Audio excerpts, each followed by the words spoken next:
পৰ্বতঝোৰাৰ জালাবিলা কুটকুটাৰ Vita গাঁৱত UPPLৰ দলৰ যোগদান কাৰ্যসূচীত উপস্থিত প্ৰাক্তন উপ কাৰ্যবাহী সদস্য খাম্পা বৰগোয়াৰী শেহতীয়াকৈ BTRত পৰিষদীয় নিৰ্বাচনৰ দিন চমু চাপি অহাৰ পৰিপ্ৰেক্ষিতত BTR চিফ প্ৰমোদ বড়ো চৰকাৰে এক মূৰত টঙালি বন্ধা পৰিলক্ষিত হৈছে। পৰ্বতঝোৰা পৰিষদীয় সমষ্টিৰ জালাবিলা VCDCৰ কুটকুটাৰ ভিটা গাঁৱত UPPLৰ দলৰ এক যোগদান কাৰ্য আৰম্ভ অনুষ্ঠিত হয়। উক্ত কাৰ্যসূচীত উপস্থিত হয় প্ৰাক্তন উপ কাৰ্যবাহী সদস্য খাম্পা বৰগোয়াৰী। তেখেতে ৰাইজৰ মাজত মত বিনিময় কৰাৰ লগতে এক যোগদান কাৰ্যসূচী অনুষ্ঠিত কৰে। উক্ত কাৰ্যসূচীত অৰ্ধ শতাধিক সচেতন ভোটাৰে BTR চিফ প্ৰমোদ বড়ো চৰকাৰৰ নীতি আদৰ্শৰ প্ৰতি অনুগত হৈ UPPL দলত যোগদান কৰে। উক্ত কাৰ্যসূচীত UPPL দলৰ পৰ্বতঝোৰা জিলা সভাপতি প্ৰসেন কুমাৰ ব্ৰহ্ম, সাধাৰণ সম্পাদক সেলিম আহমেদ খান, জৱাহৰলাল ব্ৰহ্ম, বীৰদাও ব্ৰহ্ম, জামিৰ আলীকে আদি কৰি ভালে সংখ্যক নেতৃবৃন্দ উপস্থিত থকা পৰিলক্ষিত হয়। আগন্তুক পৰিষদীয় নিৰ্বাচন সন্দৰ্ভত সংবাদ মাধ্যমৰ সন্মুখত এইদৰে কয় প্ৰাক্তন উপ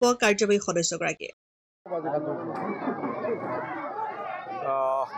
পৰ্বতঝোৰা সমষ্টিত UPPL দলে যেনে প্ৰকাৰে জিকিব আৰু জিকাৰ ব্যৱস্থা কৰিবৰ কাৰণে এতিয়া আমি দূৰ সোমাই গৈছোঁ।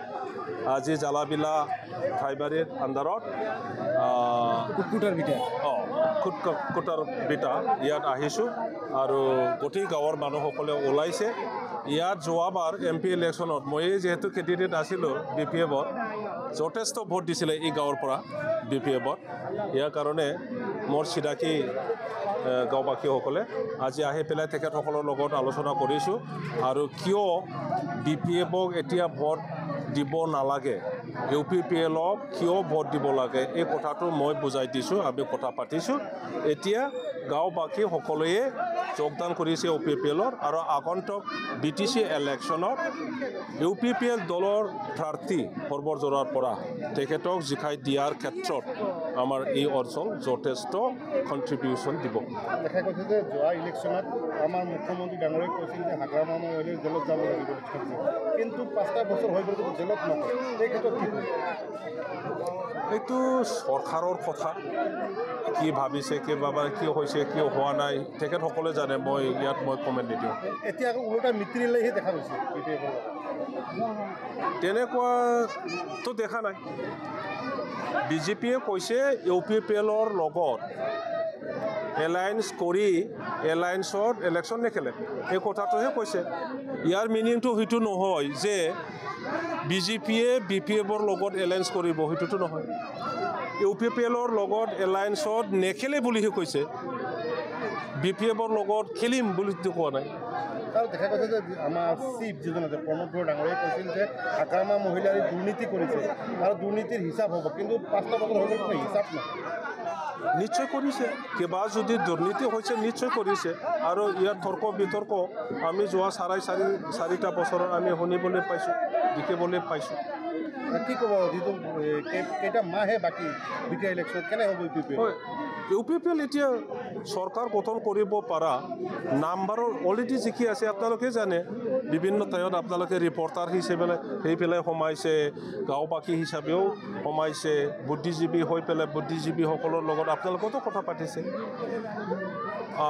30টা জিকিব বুলি মই নকওঁ, কিন্তু এটা অবছলিউট মেজৰিটি লৈ পেলাই চৰকাৰ গঠন কৰিব কাৰণে যি নাম্বাৰ লাগে এই নাম্বাৰটো UPPL দলে অকলে পাব। দেখা গৈছে যে দুদিন পূৰ্বে 14টাকৈ আপোনালোকৰ বড়ো দল সংগঠনে কৈছে যে ৰেলী কৰিছে আৰু কৈছে যে সকলো ৰাজনৈতিক বড়ো দল একলগ হ'ব লাগে। এই ক্ষেত্ৰত আপোনালোকৰ ভূমিকা কেনেকুৱা? এইটোতো FCয়ে কৈছিলে, অল বড়ো ষ্টুডেণ্টছ ইউনিয়নে যি ৰেজিনেল পাৰ্টি আছে দুটা, UPPL আৰু BPFৰ মাজত আলোচনা কৰি পেলাই এটা আণ্ডাৰষ্টেণ্ডিঙত আহিব লাগে বুলি কৈছিল। এলায়েন্স হ'ব লাগে বুলি কোৱা নাই বা চবে UPPL হ'ব লাগে, চবে BPF হ'ব লাগে, সেই কথাটো কোৱা নাই। আলোচনা কৰিব লাগে, কিবা এটা আণ্ডাৰষ্টেণ্ডিং আহিব লাগে বুলি কৈছিল, কিন্তু BPFৰ নেতাসকলৰ কাৰণে সেইটো সম্ভৱপৰ নহ'ল। গতিকে এই অৱস্থাতে আছে এতিয়া। এফচিয়ে তাৰমানে ৰাষ্ট্ৰীয়তাবাদক BTRত সোমাব দিয়া নাই, সেইকাৰণে কৈছে যে আঞ্চলিক দলকেইটা এক হ'ব লাগে। যিহেতু আপোনাৰ বড়ো আঞ্চলিক দল তিনিটা এক হৈ খেলিব লাগে BTR নিৰ্বাচন। নেশ্যনেল পাৰ্টি কেনেকৈ বন্ধ কৰিব পাৰে, কোনো যুক্তি নাই। ইয়াৰ বন্ধ কৰাৰ কি যুক্তি থাকে? বন্ধ কৰিবতো নোৱাৰে না, সেইটো ডেম'ক্ৰেটিক কাণ্ট্ৰি। চব দলে চব জাগাত ইলেকশ্যন খেলাৰ অধিকাৰ আছে গতিকে বিজেপিও খেলিব কংগ্ৰেছে খেলিব আৰু আমাৰ যি বেলেগ বেলেগ দল আছে সিহঁতেও খেলিব আমাৰ ওচৰ চুবুৰীয়াৰ আমাৰ বেংগলৰ হেৰি কিবা আছে কি বুলি কয় তৃণমূল আছে তৃণমূলৈ আজিকালি কি বুলি কয় ফ্লেগ চেক লগোৱাটো আমি দেখিবলৈ পাইছোঁ গতিকে তেখেতসকলেও নিশ্চয় কিবা এটা চিন্তা কৰিছে এফালে কৃষক মুক্তি আছে তেখেতসকলেও অলৰেডি সময় আছে আৰু বেলেগ বেলেগ দলৰ সময় আছে কোনে কাক বন্ধ কৰিব পাৰে নহ'লে নালাগে বন্ধ কৰিব সেইটো নহয় যিহেতু বিজেপি আগ্ৰাসী ৰূপ লৈছে কিন্তু কৈছে আমাৰ BTC বাকীয়ে সেইটোকে বিচাৰিছে যে নেশ্যনেল পাৰ্টিৰ দ্বাৰা আমাৰ অঞ্চলৰ যি শান্তি প্ৰতিষ্ঠা কৰাৰ কাম প্ৰত্যেক জাতি গোষ্ঠীক ৰাজনৈতিকভাৱে সামাজিকভাৱে একত্ৰিত কৰাৰ যিটো কাম অঞ্চলৰ উন্নয়নৰ কাম এইবোৰ সম্ভৱ হ'ব BTCৰ যি পাৰ্টি আছে